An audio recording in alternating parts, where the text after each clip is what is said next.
जय हिंद साथियों। हम जो है वैदिक संस्कृति में वेदों की चर्चा कर रहे हैं, जिसमें जो है हमने ऋग्वेद के सभी पार्ट, उसके ब्राह्मण, उसके अरण्यक एवं उपनिषद के बारे में बता चुके। उसके बाद जो है ऋग्वेद के बाद जो है हम सामवेद के भी जो है सभी तथ्यों को आप लोगों को बता चुके, खास करके जो एग्जाम में जहां से सवाल बनते हैं और बनने की संभावना देखी गई है, वो सारे चीज जो है हम आपके समझ प्रस्तुत कर चुके हैं। यजुर्वेद में हम जो है पूरा उसका फैक्ट बता चुके हैं। अब हम इसके आते हैं ब्राह्मण पे। तो यजुर्वेद का जब आप चार्ट बना रहे थे स्टार्टिंग में वेदों के, तो उसमें हमने कल भी बोला था कि आप लोग एक बार नोट कर लीजिएगा कि उसमें हम एक चीज छूट गई हमसे, जो हमने केवल उसमें एक ब्राह्मण, शतपथ ब्राह्मण को ही नोट करवाया था। उसमें दूसरा ब्राह्मण जो तैतरीय ब्राह्मण जो हमसे छूट गया है, तो उसको जो है आप लोग नोट कर लीजिएगा, क्योंकि ये भी एग्जाम पॉइंट ऑफ व्यू से बहुत ही इंपॉर्टेंट। तो आइए सबसे पहले हम देखते हैं शतपथ ब्राह्मण। साथियों, शतपथ ब्राह्मण एक ऐसा ब्राह्मण है, अगर एग्जाम में, बहुत इंपॉर्टेंट फैक्ट बता रहा हूं, अगर एग्जाम में ऑप्शन में शतपथ ब्राह्मण है, अगर आपको समझ में नहीं आ रहा है इसका आंसर क्या हो, तो आप जो है शतपथ ब्राह्मण को ट्रिक करिएगा। कारण क्या है कि शतपथ ब्राह्मण में वो सभी चीजें मिल जाती हैं जो वेदों में अंकित है। अगर आप शतपथ ब्राह्मण को ट्रिक करते हैं, आपके क्वेश्चन के चांस 80% सही होने के बढ़ जाते हैं। तो शतपथ ब्राह्मण को बहुत ही ध्यान से और इंपॉर्टेंट ब्राह्मण समझ के हम देखते हैं, और इसमें सब कुछ है। तो ये जो है हमने बताया था कि यजुर्वेद के दो पक्ष हैं, शुक्ल पक्ष और जो है शुक्ल यजुर्वेद के जो दो जो है क्या है पक्ष हैं, एक है शुक्ल पक्ष और दूसरा जो है कृष्ण पक्ष। तो शतपथ ब्राह्मण जो है किसके जो है आता है, ये जो है जो शुक्ल पक्ष है उसका जो है क्या है ब्राह्मण है। ये जो है शुक्ल पक्ष का ब्राह्मण है। इसके लेखक जो है कौन है, याज्ञवल्क्य। याज्ञवल्क्य इसके जो है लेखक हैं। और शतपथ ब्राह्मण पे जो है प्राचीनतम जो भाष्य लिखा किसी ने, तो प्राचीनतम भाष्यकार जो है हरीश स्वामी जी हैं। ठीक है, इसके हो गए लेखक कौन, याज्ञवल्क्य, और जो इसके भाष्यकार जो है शतपथ ब्राह्मण के हरीश स्वामी। शतपथ ब्राह्मण को अन्य नामों से जाना जाता है। इसको लघु वेद, वेदों में से वेदों का इस ब्राह्मण को क्या कहते हैं, लघु वेद। इसीलिए कहते हैं क्योंकि इसमें लगभग वेदों की सारी चीजें जो है समाहित है। इसको जो है ऐतिहासिक वेद भी कहा जाता है, और यह ब्राह्मण संहिता का, मतलब ब्राह्मण साहित्य का मणि मुकुट भी कहा जाता है, क्योंकि इसमें सबसे ये श्रेष्ठ है। तो याद हो गया, इसको क्या कहते हैं, इसके उपनाम है लघु वेद है। इसे ऐतिहासिक वेद भी कहते हैं एवं ब्राह्मण साहित्य का मुकुट मणि भी कहा जाता है किसको, शतपथ ब्राह्मण को। अब हम देखते हैं कि शतपथ ब्राह्मण में क्या क्या चीजें हैं इंपॉर्टेंट, जो है हमारे एग्जाम पॉइंट ऑफ व्यू से इंपॉर्टेंट है, जो बार बार हर बार चाहे यूपीपीसीएस हो, आरओ हो, या और किसी स्टेट के एग्जाम हो, या छोटे जो है यूपी ट्रिपल एससी, एसएससी या अन्य भी एग्जामों में जो है पीजीटी, टीजीटी जो अभी हो रहे हैं, इनमें भी जो है यहाँ से क्वेश्चन बार बार बनते रहे, और यूपीएससी में भी यहां से घुस घुस के क्वेश्चन बनाए हुए हैं। तो ये जान लेते हैं, ये सबसे जो है प्राचीन एवं सबसे बड़ा ब्राह्मण है। ये ब्राह्मणों में क्या है, सबसे प्राचीन है और सबसे बड़ा है। इसमें जो है याज्ञवल्क्य एवं मैत्रेयी संवाद भी जो है देखने को मिल जाता है। या केवल मैत्रेयी महिला है, दोनों का संवाद होता है, साक्षात्कार होता है एक दूसरे का, शास्त्रार्थ होता है, शास्त्रार्थ होता है, और उसमें जो है मैत्रेयी की क्या होती है, विजय होती है। या केवल क्या होते हैं, ये हार जाते हैं। इसमें जो है सतत ब्राह्मण में ही विदेह माधव की कथा का वर्णन है, जो है कि किस तरह से जो है विदेह जो है माधव को जो है ज्ञान देते हैं और उनको जो है ज्ञान प्राप्ति के लिए जो है दक्षिण की तरफ जाने का उनको जो है आदेश देते हैं। और इसी में जो है क्या है, पुरुष में यज्ञ का वर्णन है। पुरुष में यज्ञ जो है वो यज्ञ होता है जिसमें जो है पुरुष को यूप, एक यूप में अन्य ये यूप है, मतलब देहाती भाषा में खुंटा, जिसमें पशुओं को बांधा जाता है। यूप में जो है 23 यूप में क्या बांधे जाते हैं, पशु। 24वें यूप में पशु को बांध के जो है पुरुष में यज्ञ किया जाता है, जिसमें जो है पशु जो है बलि दी जाती है। तो इसमें क्या है, पुरुष में यज्ञ का वर्णन है। इसमें जो है उपनयन संस्कार है। उपनयन संस्कार तब होता है जब बालक या बालिका अपने शिक्षा के लिए जो है गुरुकुल में जाती है, तो उसको क्या कहते हैं, उपनयन संस्कार। इसमें उपनयन संस्कार की बातें की गई है। इसी में जो है राम कथा का वर्णन है। राम द्वारा सीता से विवाह, राम द्वारा रावण का वध आदि कथाओं का इसमें वर्णन देखने को मिल जाता है। इसी में जो है जल प्लावन की कथा जो है वर्णित है। जल प्लावन की घटना तब होती है जब पृथ्वी पर जो है बहुत अत्याचार हो जाता है और पृथ्वी जो है क्या होती है, जल द्वारा प्लावित हो जाती है, मतलब विनाश हो जाता है। तो उस विनाश में कौन बचता है, मनु बचते हैं, और जो है फिर सृष्टि की दोबारा जो है रचना होती है। तो यहाँ पे जो है इसी में सतत ब्राह्मण में जल प्लवन घटना का जो है उल्लेख देखने को हमको मिल जाता है। सतत ब्राह्मण में है कृषि संबंधी प्रक्रियाओं का उल्लेख है। उसमें कृषि हल संबंधी अनुष्ठान करने का यहाँ पे जो है प्रमाण मिलता है, इसी में वर्णन है। इसमें कृषि से संबंधित जो भी सोच सकते हैं आप, सभी वर्णन मिल जाते हैं। और यहीं पे जो है सतत ब्राह्मण में जंगली गन्ने का, अभी तक जो है गन्ने का साक्ष्य कहीं नहीं मिला है, यहीं पे जो है क्या मिला है, जंगली गन्ने उगाने का साक्ष्य जो है हमको कहां पे मिल जाता है, सतपथ ब्राह्मण में। यहीं पे जो है सतपथ ब्राह्मण में पुनर्जन्म का सिद्धांत जो है वर्णित है। पुनर्जन्म के सिद्धांत से यहाँ से यह है कि आत्मा जो है केवल शरीर त्याग करती है, वो जो है मरती नहीं है, और वो दोबारा जो है जन्म जो है लेती, उसे क्या कहते हैं, पुनर्जन्म। इसमें पुनर्जन्म के सिद्धांत का जो वर्णन है। इसी ब्राह्मण में जो है मत्स्य न्याय का वर्णन है। मत्स्य न्याय का मतलब होता है कि जो है छोटी मछली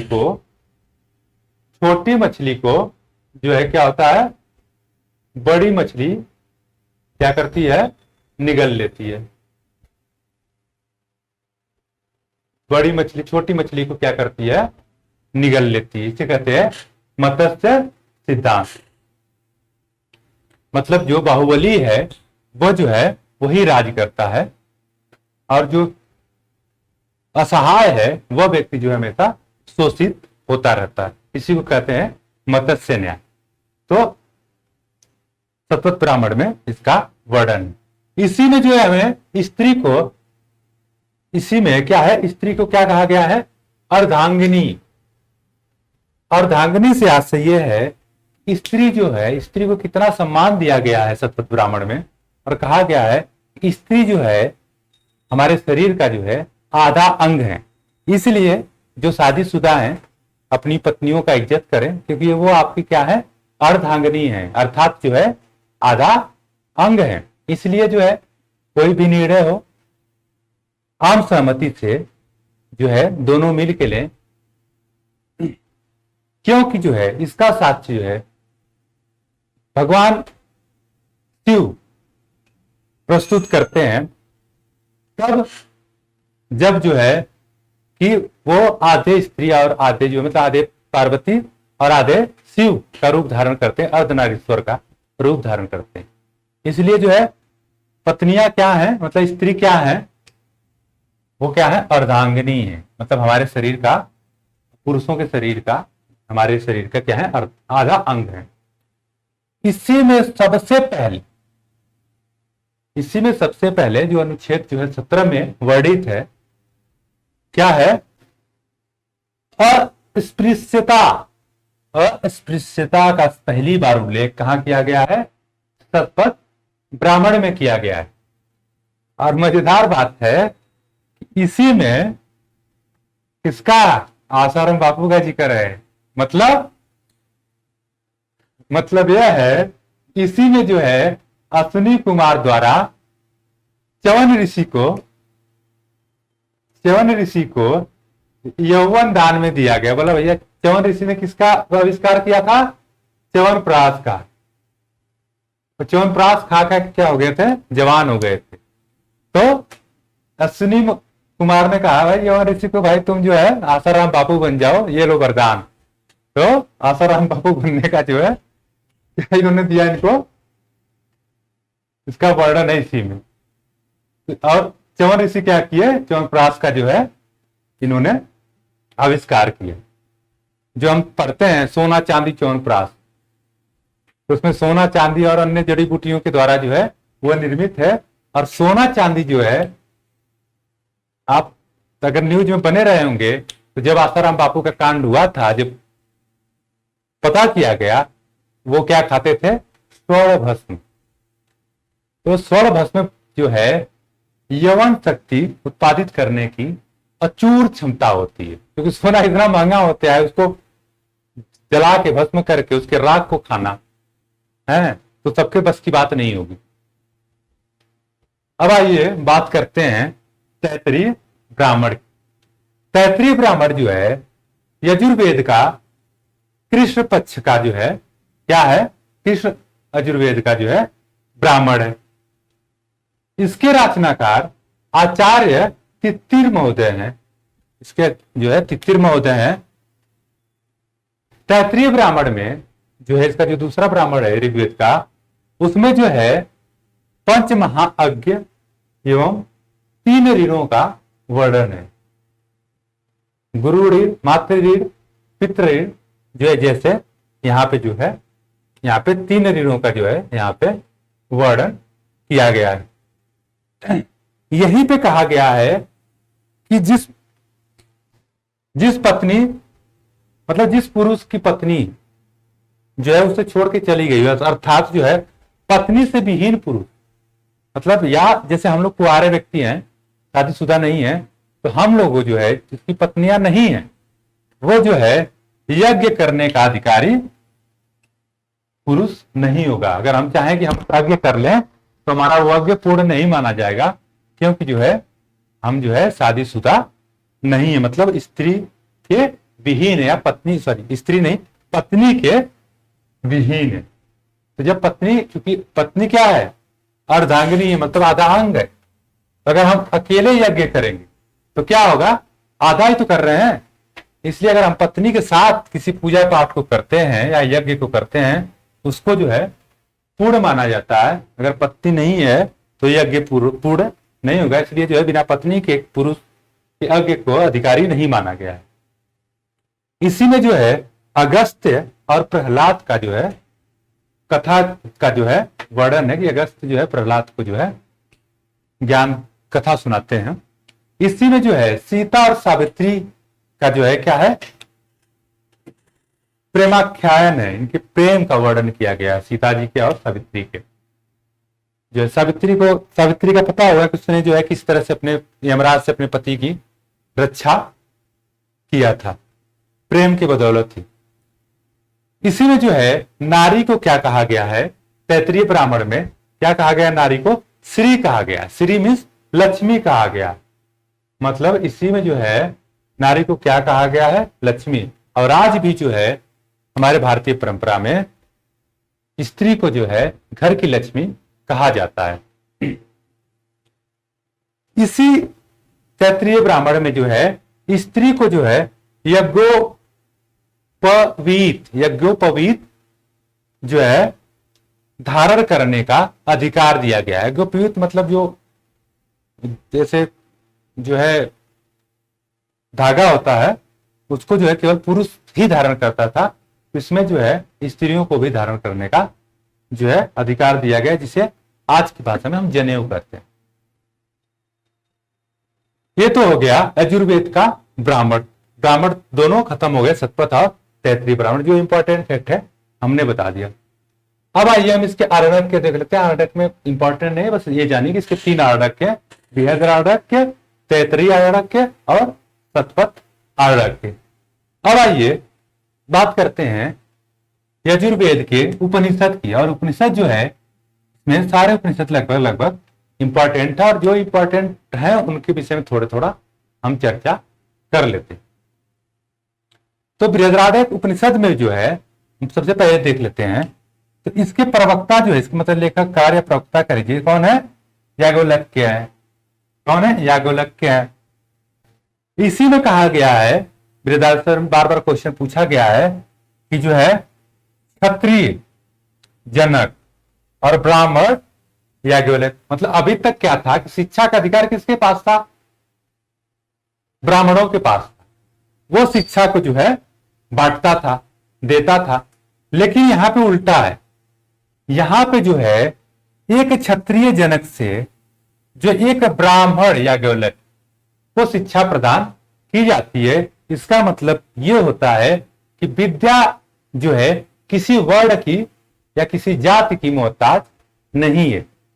जिस जाति के लोग या जिस वर्ण के लोग श्रेष्ठ होंगे उससे जो है या ज्ञानी होंगे उससे जो है शिक्षा ली जा सकती है। तो क्या हो गया? क्षत्रिय जनक, यही जनक जो सीता के पिता थे, वो जो है ब्राह्मण याज्ञवल्क्य क्या देते हैं? शिक्षा या ज्ञान देते हैं। इसी में जो है याज्ञवल्क्य और गार्गी संवाद का जो है बड़ा ही चर्चित वर्णन है कि याज्ञवल्क्य और गार्गी महिला के बीच जो है शास्त्रार्थ होता है। इसका जो है वर्णन इसमें मिलता है। और इसमें शतपथ ब्राह्मण में भी या और बृहदारण्यक उपनिषद में भी जो है इसका याज्ञवल्क्य और मैत्रेयी महिला जो है, जो मैत्रेयी है ऋषि, महिला ऋषि, दोनों का संवाद का वर्णन है, जिसमें जो है याज्ञवल्क्य जो है क्या होता है? हार जाता है और मैत्रेयी जो है विजयी होती है इस शास्त्रार्थ में। इसी में जो है कहा गया है अस्तोमा सदगमे तमसोमा ज्योतिर्गमे। क्या कहा गया है? अस्तोमा सदगमे तमसोमा ज्योतिर्गमे। अर्थात हे मां, या जो भी देवी हो, हे मां हमें असत्य से सत्य की ओर तथा अंधकार से प्रकाश की ओर ले चलो। इसमें क्या कहा गया है कि हे मां हमें असत्य से सत्य की तरफ ले चलो या अंधकार से प्रकाश की ओर ले चलो। बृहदारण्यक में ही जो है हमको बौद्ध के विज्ञानवाद या शून्यवाद, जिसके प्रणेता जो है नागार्जुन थे, का वो जो है वर्णन या दर्शन हमको देखने को मिलता है। अब जो है अथर्ववेद के हम तैत्तिरीय उपनिषद को जो है देखते हैं।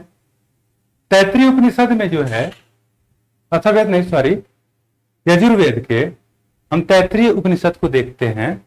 और इसमें जो है क्या क्या उल्लेख है वो देख लेते हैं। तैत्तिरीय उपनिषद में जो है दीक्षांत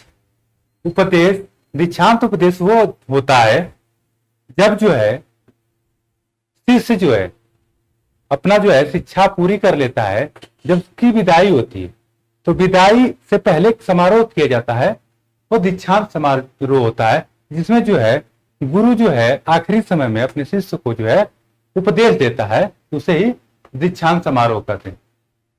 तैत्तिरीय उपनिषद में ही कहा गया है कि सदा सत्य बोलना चाहिए, चाहे परिस्थितियां कैसी भी हो।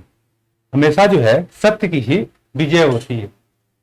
इसी में जो है अन्न ही ब्रह्म है, जो है बताया गया है। जो है आपको याद होगा, अगर याद नहीं होगा तो जान लीजिए कि जब 1993 में 1893 में, सॉरी 1893 में जब जो है विश्व धर्म का सम्मेलन हुआ, उसमें जो है स्वामी विवेकानंद ने इसी अन्न ही ब्रह्म है के वाक्य से जो है पूरे जो है अमेरिका के धर्म संसद को जो है आश्चर्यचकित कर दिया था। और इसी से जो है वो जो है यहीं पे जो है सब कहा था कि अन्न जो है ब्रह्म है, बिना अन्न के जो है ईश्वर की वंदना या वंदना नहीं हो सकती। तो यहाँ पे जो है अन्न की तुलना किससे की गई है? ब्रह्म से की गई है, अर्थात ईश्वर से की गई। इसी में तैत्रीय उपनिषद में जो है खूब अन्न उपजाओ का नारा दिया गया है। कृषकों से कहा गया है कि जो है खूब अनाज उपजाओ। और तैत्रीय उपनिषद में ही अतिथि देवो भव, जो भारतीय टूरिज्म का जो है स्लोगन है, ये जो है तैत्रीय उपनिषद से ही लिया गया है। और इसी में जो है बुद्ध का जो है सबसे प्रसिद्ध अष्टांगिक मार्ग जो है मिलता है, यहां से इसका स्रोत मिलता है। बुद्ध का अष्टांगिक मार्ग जो है आपको तृतीय आर्य सत्य में देखने को मिल जाएगा। तो यही से उसका तैत्रीय उपनिषद से ही उसका स्रोत है। और अन्य आते हैं, देखते हैं कठोपनिषद। कठोपनिषद में केवल दो चीजें इंपॉर्टेंट है। एक है कि इसमें जो है यम और नचिकेता का संवाद है। जो यम जो है नचिकेता को जीवन और मृत्यु की जो है शिक्षा देते हैं। और इसी में जो है यम ने जो है कहा है ओम एवं आत्मा जो है का महत्व जो है किसको बताया है? नचिकेता को बताया हुआ है। नेक्स्ट है श्वेताश्वर उपनिषद। श्वेताश्वर उपनिषद में परमात्मा को क्या कहा गया है? रुद्र कहा गया है। और दुनिया को जो है माया कहा गया है। ठीक है, दुनिया जो है मायामयी है, यहीं पे कहा गया है। इसमें जो है मोक्ष, और इसमें जो है मोक्ष एक नई भक्ति, नवधा भक्ति का जो है वर्णन मिलता है, उसका उल्लेख किया गया है। और इसी में सबसे अच्छी बात है कि श्वेताश्वर उपनिषद में ही सांख्य दर्शन और जो है उसके प्रणेता कपिल मुनि का उल्लेख मिलता है। सांख्य दर्शन के प्रणेता कौन है? कपिल मुनि। यहीं पे जो है उनका उल्लेख मिलता है। अब आइए नेक्स्ट उपनिषद देखते हैं, मैत्रायणी उपनिषद या मैत्री उपनिषद भी इसे कहते हैं।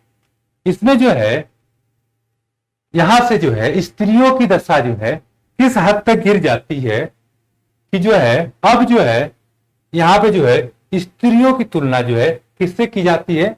जुआ एवं शराब। मतलब स्त्रियों को जो है किसके साथ लाके खड़ा कर दिया गया?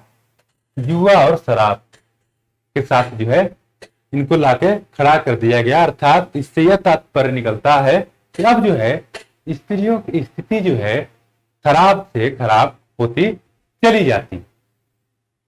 यहीं पे जो है त्रिमूर्ति देवता का जो है उल्लेख मिलता है। त्रिमूर्ति का ब्रह्मा विष्णु महेश का उल्लेख मिलता है, त्रिमूर्तियों का। और यहीं पे जो है योग परंपरा का हठ योग जो है देखने को मिलता है। इसी में नेक्स्ट उपनिषद है ईशो उपनिषद। ईशो उपनिषद जो है इसको क्या कहते हैं? लघु उपनिषद। और उपनिषदों में ये जो है प्रथम स्थान रखता है। ईशो उपनिषद जो है क्या है? गीता में वर्णित निष्काम कर्म का प्रतिपादन यहीं पे होता है। निष्काम कर्म जो गीता में वर्णित किया गया है, जो कृष्ण भगवान ने निष्काम कर्म दिया है कि फल की चिंता मत करो, केवल कर्म करते जाओ, कहां से लिया गया है? ईशो उपनिषद से। अब देखते हैं हम अथर्ववेद, चौथा वेद जो हमारा है अथर्ववेद है। अथर्व जो मिलके बना हुआ है, अथर्व और वाणी से, दो शब्दों से मिलकर बना अथर्व वाणी। इसका संयोग जो है, अथर्व और वाणी का संयोग क्या है? जादू और टोना से है। अथर्व जो है, अथर्वा ऋषि के नाम पे इसका नाम पड़ा है अथर्ववेद। ठीक है। और जो है अथर्व ऋषि इसके जो है प्रथम जो है दृष्टा थे, और इसके बाद जो है अंगिरस ऋषि इसके दूसरे दृष्टा हुए। इसीलिए जो है अथर्ववेद को कहीं कहीं अथर्वागिरीश वेद भी कहा जाता है। क्या कहा जाता है? अथर्वागिरीश वेद। अथर्ववेद के हम अन्य नाम भी जान लेते हैं। अथर्ववेद जो है इसको ब्रह्मवेद, श्रेष्ठ वेद, या जो है सबसे नया वेद भी कहते हैं। सबसे नया वेद इसलिए कहा जाता है, ये जो है वेदों में जो है सबसे बाद में जो है लिखा गया। अथर्वण जो है, नेक्स्ट देखते हैं। अथर्वण एक प्रकार के पुरोहित थे। जब यज्ञ होता था या पूजा पाठ होता था तो वो क्या करते थे कि यज्ञ का जो है आह्वान करते थे, अग्नि को बुलाते थे। अग्नि देवता को बुलाने का जो वो माध्यम थे। और जो है इस पुरोहित जो है, इसकी तुलना जो है अवेस्ता का जो ग्रंथ, अवेस्ता ग्रंथ है ईरान का, उसमें जो है अथर्वण पुरोहित को, अथर्वण पुरोहित जो ईरान के थे उनसे जो है इसकी तुलना की जाती है। ऋग्वेद का संबंध जो है किससे है? ब्रह्मा के साथ जोड़ा गया है। और अथर्ववेद जो है इसकी मतलब संबंध किससे जोड़ा गया है? ब्रह्मा से जोड़ा गया है। और अथर्ववेद को आर्य और अनार्य दोनों ने जो है इसको लिखा है। संयुक्त रूप से दोनों की रचना है। ये जो अथर्ववेद है ये पारलौकिक, मतलब जगत से परे, पारलौकिक और इहलोक अर्थात इस लोक दोनों के संबंध की बातों को ये करता है। यही कारण है कि कौटिल्य महोदय ने जो इसको जो है अथर्ववेद को वेद त्रयी में जो है सम्मिलित नहीं किया। वेद त्रयी कौन कौन से हैं? ऋग्वेद, सामवेद और यजुर्वेद। लेकिन जो है कौटिल्य ने जो है ये कहा कि जो है यदि जिस जो है राजा जो है किसी पुरोहित को जो है अपने यहां जो है अपना राज्य पुरोहित मानता है या उसका पुरोहित का पद देता है, तो जो है वो उसी को यह पद दे जिसको जो है अथर्ववेद जो है आता हो या अथर्ववेद का ज्ञान उसको प्राप्त हो। तो इसकी महत्ता इससे लगाई जा सकती है। अथर्ववेद जो है आंशिक रूप से गद्य और पद्य, मतलब गीतों में और पद्य में, गद्य और पद्य दोनों में लिखा हुआ है। इसमें अथर्ववेद पर जो है, अथर्ववेद पर मुगल काल में जो है इसमें फारसी अनुवाद किया गया अथर्ववेद का, जिसको जो है अनुवादित जो प्रारंभ किया गया अनुवाद का वो कौन किया था? अब्दुल कादिर बदायूनी ने। लेकिन जो है उसको जो है पूर्ण किसने किया? इसको पूर्ण इब्राहिम सरहिंदी ने जो है इसका जो है अथर्ववेद का फारसी अनुवाद जो है पूर्ण किया था। अथर्ववेद में कुल 20 अध्याय हैं और जो है 731 सूक्त हैं। और कुल मंत्र जो है अथर्ववेद के कितने हैं? 6000। अथर्ववेद में वशीकरण, वशीकरण से आशय, मान लीजिए जो है आपको कोई लड़की पसंद है और जो है आप उससे प्रेम कर बैठे, सुंदर सुंदर दिखी, आप प्रेम कर बैठे, आप है काले कलूटे, अब तो आपसे नहीं पट रही है, तो जो है आज भी जो है बहुत सारा वशीकरण सब करता है। तो भागा भागा जाएगा किसी ओझा के यहाँ या किसी साधु के यहाँ या किसी मौलवी के यहाँ, बोलेगा बाबा फलानी से हम प्यार करते हैं और हमको जो है इसको अपने वश में कर दीजिए ताकि वो हमको प्यार करने लगे। ये जो है बाबा जो है क्या करेगा, कोनो मंत्र वशीकरण बना देगा, बोलेगा उसका बाल लेके आया, उसका कपड़ा लेके आया, उसके ऊपर फेंक देना। उसी तरह जो है वशीकरण का मंत्र जो मतलब अपने वश में। अब जैसे सपोज करिए कि अभी आईएएस का इंटरव्यू चल रहा, तो बहुत सारे कैंडिडेट्स जो है बाबाओं के पास चक्कर लगा चुके होंगे कि बाबा इस बार हमारा सिलेक्शन हो जाए। तो बाबा या तो अंगूठी, जैसे हम पहने हुए हैं इस तरह से अंगूठी देगा, कहेगा बेटा अंगूठी पहन के जाओ, जो इंटरव्यू बोर्ड में सब बैठा ना सब तुम्हारा जो है मति में आ जाएगा, तुम जैसा चाहोगे, जो चाहोगे वही क्वेश्चन वो पूछेगा। या कोई कोनो जो है बाबा किसी को मंत्र पढ़ के कोई फूल दे देगा, या कुछ रुमाल दे देगा, कोई कपड़ा देगा अपने पॉकेट में भर के रखना, तुम जो जाओगे। अब बोलेगा नहीं लाल टीका लगा के जाना, करिया शर्ट पहन के जाना, हरियर शर्ट पहन के जाना। इस तरह से जो है वो अपना अलग अलग तरीके का सब बताएगा। इससे जो है जो सामने वाला है उससे अट्रैक्ट होके आपके बस में हो जाएगा और आप जो है जो चाहेंगे उससे करवा लेंगे। अंग्रेजी में से हिप्नोटाइज करते हैं। कई बार पेपर में आपने पढ़ा होगा कि किसी ने मुझे हिप्नोटाइज किया और जो है किसी महिला का जेवर लूट लिया, पैसे लूट लिया। तो इसी को यही होता है वशीकरण, हिप्नोटाइज। किसी को किसी माध्यम से, किसी व्यक्ति को, किसी स्त्री को, किसी पुरुष को आप जो है अपने वश में कर ले, जो है यही होता है वशीकरण। इसी में जो है जादू टोना का वर्णन है, इसी में जो है जन्म मरण का वर्णन है, इसी में जो है भूत प्रेत का भी वर्णन है। किसमें है? अथर्ववेद में। और अथर्ववेद में ही जो है अनेक प्रकार के औषधियों का वर्णन मिलता है, अनेक प्रकार की औषधियों का वर्णन मिलता है। जैसे बाबा रामदेव आजकल आयुर्वेदिक औषधि खूब चला रहे हैं, उसका वर्णन कहां मिलता है? सबसे पहले अथर्ववेद में। यहीं पे जो है प्रथम बार जो है राजा परीक्षित का जो है उल्लेख मिलता है। और राजा परीक्षित को जो है क्या कहा गया है? मृत्यु लोक का देवता कहा गया है। और इन्हीं को जो है संगीत का जो है क्या कहा गया है? इनको नायक कहा गया है, संगीत का इनको नायक कहा गया है। और इनको जो है विश्वजनित राजा जो है, पहले इनको पहला विश्वजनित राजा भी परीक्षित को कहा गया है, राजा परीक्षित को।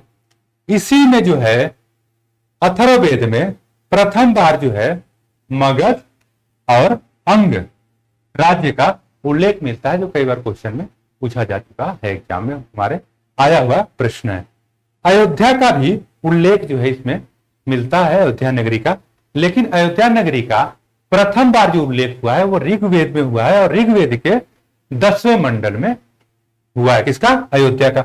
और अथर्ववेद में ही जो है हमें वाराणसी या बनारस का उल्लेख भी मिलता है। अथर्ववेद में एक और घटना होती है कि इसी में जो है जनता द्वारा जो है राजा के चुनाव का भी प्रमाण देखने को मिलता है।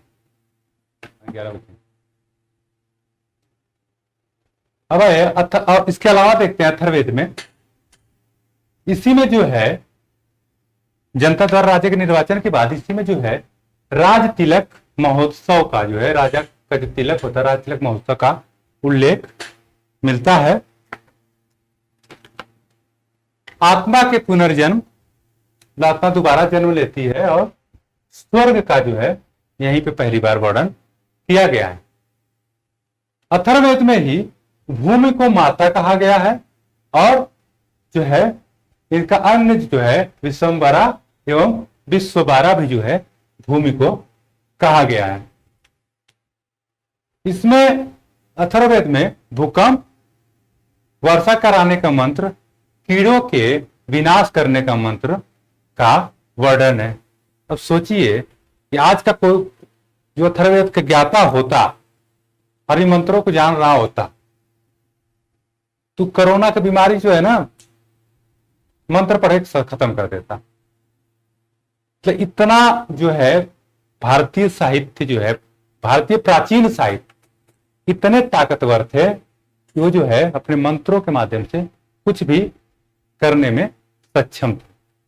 लेकिन दुर्भाग्य की बात है कि आज जो है न तो वैसे ऋषि मुनि हैं और न ही जो है वैसे जो है प्राचीन प्राक संस्कृति को जानने वाले लोग हैं जो इन मंत्रों के द्वारा सही उच्चारण करके कोरोना जैसी महाबीमारी को भगा सके। इसीलिए जो है अथर्ववेद में सभा एवं समिति को जो है प्रजापति की 2 पुत्रियां बताया गया है। अथर्ववेद का जो है आरण्यक कोई नहीं है। आइए अब देख लेते हैं इसके ब्राह्मण, अथर्ववेद के ब्राह्मण ग्रंथों को। इसका मात्र ब्राह्मण ग्रंथ एक है, वो कौन सा है? गोपद ब्राह्मण है। गोपद ब्राह्मण को गोपद ऋषि ने इसकी रचना की है। इसमें जो है गोपद ब्राह्मण में गायत्री उपनिषद का वर्णन है इसी में, और गायत्री को जो है चारों वेदों की माता कहा गया है इसमें गोपद ब्राह्मण में, और ब्रह्मा को जो है चारों वेदों का ज्ञाता कहा गया है। माता किसे क्या कहा गया है? गायत्री को, और ज्ञाता जो है ब्रह्मा को कहा गया है। अब देख लेते हैं हम अथर्ववेद के उपनिषद। इसके जो है 3 उपनिषद है, मुंडक, मांडुक्योपनिषद और प्रश्नोपनिषद। सबसे पहले हम देख लेते हैं मुंडक उपनिषद। मुंडक उपनिषद जो है इसमें जो है ब्रह्मा ने अपने ज्येष्ठ पुत्र जो है अथर्वा को जो है ब्रह्म विद्या का जो है ज्ञान देते हैं या उपदेश देते हैं, इसमें वर्णित है। और इसमें जो है मुंडक उपनिषद में विद्या के 2 रूपों को, परा और अपरा, विद्या के कितने रूप हैं? परा, अपरा। परा में जो है इसका विषय जो है क्या है? कर्मकांडी विषय है, और अपरा शाश्वत जो है ब्रह्मा का जो है विषय जो है इसमें दिखाया गया है। और इसी में जो है जो अशोक चक्र पे लिखा हुआ है, अशोक चक्र के नीचे सत्यमेव जयते, सत्य की हमेशा जो है विजय होती है, वो कहां लिखा गया है? मुंडोक उपनिषद में। और मुंडोक उपनिषद में ही जो है यज्ञ को टूटी नाव से तुलना की गई है। और जो है इसमें कहा गया है कि जो है टूटी नाव से तुलना की गई। इसमें बताया गया है कि जो है इस टूटी नाव से जो है जीवन रूपी भव सागर की नैया को जो है पार नहीं लगाया जा सकता है। अब अन्य देखते हैं दूसरा इसका मांडुक्य उपनिषद। मांडुक्य उपनिषद में ज्यादा कुछ नहीं है। इसमें जो है ओमकार जो है, ओम जो है ओम, तो इसमें ओमकार का जो है मार्मिक रूप से व्याख्या की गई है। और इसका इंपॉर्टेंट है कि ये सभी उपनिषदों में क्या है? सबसे छोटा उपनिषद है। कौन सा? मांडुक्य उपनिषद। तीसरा देख लेते हैं अथर्ववेद का प्रश्नोपनिषद। प्रश्नोपनिषद में ज्यादा कुछ नहीं, इसमें बस ये जान लें कृष है, पिपलाव है, वो इनके 6 ऋषियों के वार्ता का जो है इसमें जो है संकलन किया गया है। तो अब जो है हम वैदिक एज के सारे वेदों को पढ़ लिए, उनसे जुड़े आरण्यक को पढ़े, उनसे जुड़े जो है ब्राह्मण को पढ़ लिए, और उनसे जुड़े जो है उपनिषदों को भी हमने जान लिया।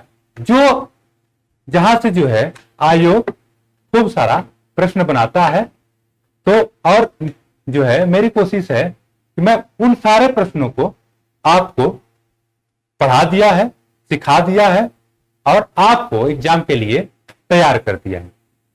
अतः इसके अन्य टॉपिक को लेकर हम कल मिलते हैं आपसे। धन्यवाद।